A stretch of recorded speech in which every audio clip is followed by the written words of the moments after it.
ये अंधी दौड़। इसलिए प्रार्थना है, ये बच्चा बच्ची के हाथ में तुमने छोटी छोटी उम्र में मोबाइल पकड़ा दिए। 10 साल के बच्चे के हाथ में मोबाइल पकड़ा कर तुम उसे 20 साल का बना रहे हो। तुम्हारी औलाद पर तुम्हारी इतनी लगाम नहीं है।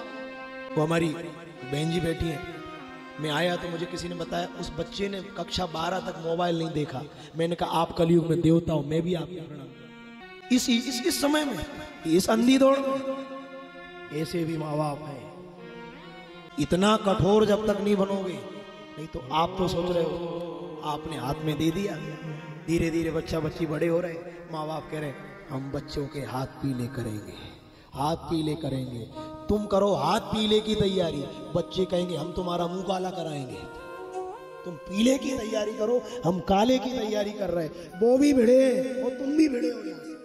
ये ध्यान रखना।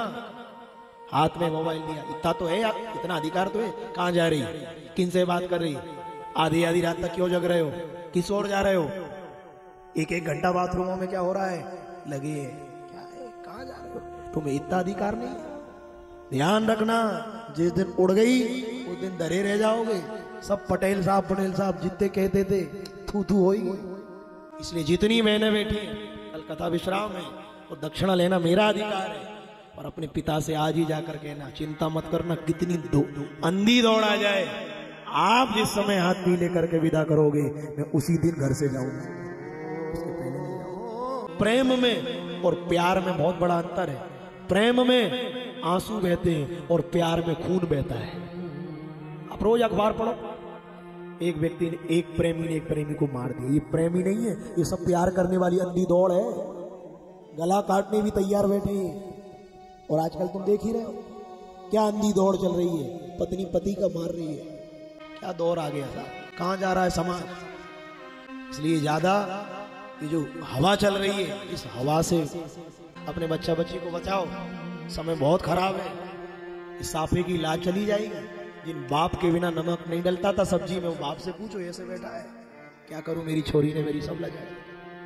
ये जितनी बेटियां बैठी हैं ध्यान रखना, तुम्हारी डोली पिता हाथ पीले करके विदा करे वही दिन ठीक है। और खुद की इच्छा से गई तो यहां से भी हाथ गवाओगे, और जिनके यहां जा रही हो वहां भी रोना है।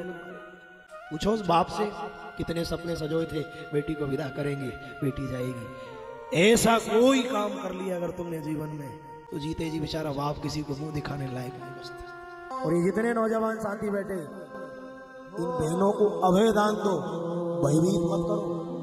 इस समय औलाद भी ऐसी, एक काला चश्मा लगा लिया, वो बकरों जैसे बाल कर लिए, खड़े बाल, जो आजकल देख रहे हैं, यूं बाल कर लिए, काला चश्मा लगा लिया, फटा जीन्स पहन लिया।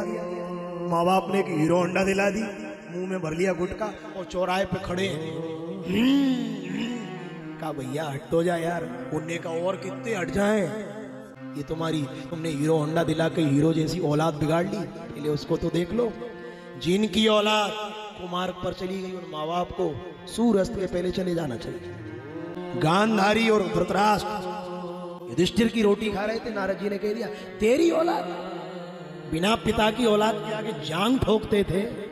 द्वारकाधीश ने कह दिया बिना पिता की औलाद के आगे तू जांग ठोक रहा है। ये जांग अगर जीते जी कुत्तों को नहीं खिला दी तो मैं भी द्वारकाधीश हूं। यही जांग कुत्तों का ग्रास बना हुआ तेरी। और क्या समय आया, तेरी औलाद ने बेचारों को रोटी नहीं दी और तू उनकी रोटी खा रहा। धृतराष्ट्र गांधारी, सूर्यास्त हो जाए इसके पहले दोनों गंगा जी में ऋषिकेश के आगे चले जाओ, वहां जाकर अपने शरीर को छोड़ो। क्यों? तुम्हारी औलाद को मार्ग पर चली गई, तुम्हें कोई कंधा देगा वो भी नरक जाएगा। इसलिए हमारी प्रार्थना है इस युग की दौड़ से अपने आप को बचा। केवल थोड़े दिन की वासना की दौड़ है, कुछ नहीं है इसके अलावा रोना ही है। हम तो महीने में 4 घर बदलते हैं, कल यहाँ से दूसरी जगह जाएंगे, फिर 7 दिन वहां डेरा डालकर फिर जाएंगे। और हमारे पास कई लोग आते हैं, अपने अपने रोना रोते हैं, ये है ये देख कर भयभीत हो जाते हैं। हो क्या रहा है, समाज कहाँ जा रही है, क्या होगा आने वाला समय। आप सदैव मंदिर जाते हो, स्वागत है। नहीं जा पाते अपने माँ बाप की सेवा करते हो। आप अगर माँ बाप की सेवा करते हो तो हम इस व्यासपीठ से आपको प्रणाम कर रहे हैं। आप इस कलयुग में श्रवण कुमार हो और आप गिरिराज जी की परिक्रमा लगाने हर महीने जाते हो, द्वादशी पे तिरुपति का दर्शन करने जाते हो, भागवत सुनने जाते हो, माँ बाप को रोटी नहीं दे रहे, उनकी नहीं सुन रहे, आप कितनी कथाएं सुन लेना, आपको कोई लाभ नहीं कथा था सुनने, आपको आने का कोई सार्थकता नहीं।